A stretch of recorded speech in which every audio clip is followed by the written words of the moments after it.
किसान भाइयों नमस्कार।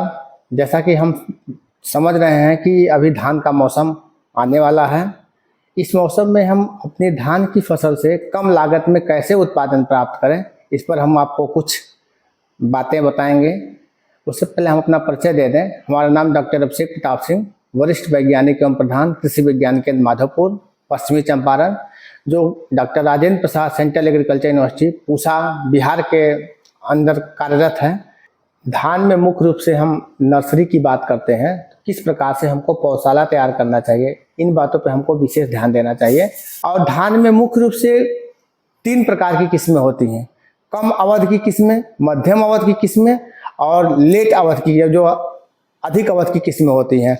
तो मुख्य रूप से जो हमारा जो ऊपरी जमीन है, जहाँ पे जल जमाव कम होता है, वहाँ हम आगात किस्में लगाते हैं। उसके लिए सहभागी वैरायटी है, प्रभात है, धनलक्ष्मी, रिछारिया, साकेत, राजेंद्र भगवती। यह सब का नर्सरी लगाने का समय 20 जून से 10 जुलाई तक का होता है।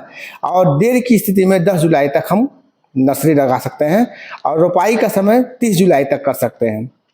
और उसके अलावा जो हमारा जो एरोबिक कंडीशन में है, जहाँ पर धान की बुआई गेहूं की तरह करते हैं, उसमें राजेंद्र नीलम, वंदना, राजेंद्र भगवती, इसको हम 20 जून से लेकर के 10 जुलाई तक इसकी हम बुआई कर सकते हैं।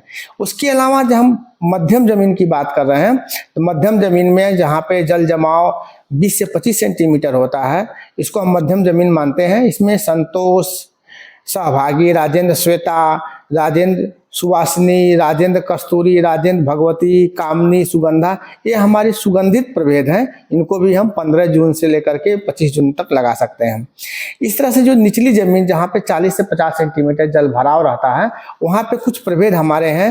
राजश्री, राजेंद्र मंसूरी, BTP 5204, स्वर्णा सबवन, सत्यम, इस वैरायटी को हम 25 मई से लेकर के 10 जून तक लगा सकते हैं।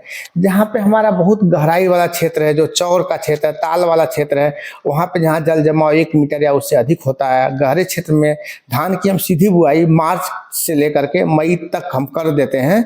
तो इसमें हमारा सुगंधा है, बदेही है, जल लहरी है, इसको हम कर सकते हैं। जो हमारा जो है मुख्य वैरायटी है। धान की फसल में मुख्य रूप से जल प्रबंधन पर भी किसान भाइयों को ध्यान देने की आवश्यकता होती है।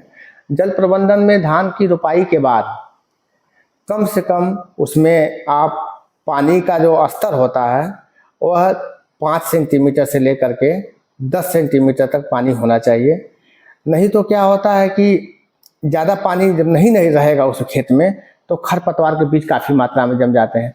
और प्रयास करना चाहिए, अगर जल जमाव न कर पाए हम खेत में, तो उस समय हमको क्या करना है, खेत में नमी का स्तर बनाए रखना है। इससे भी हमारा पैदावार पर काफ़ी प्रभाव पड़ेगा, अच्छा पैदावार होगा।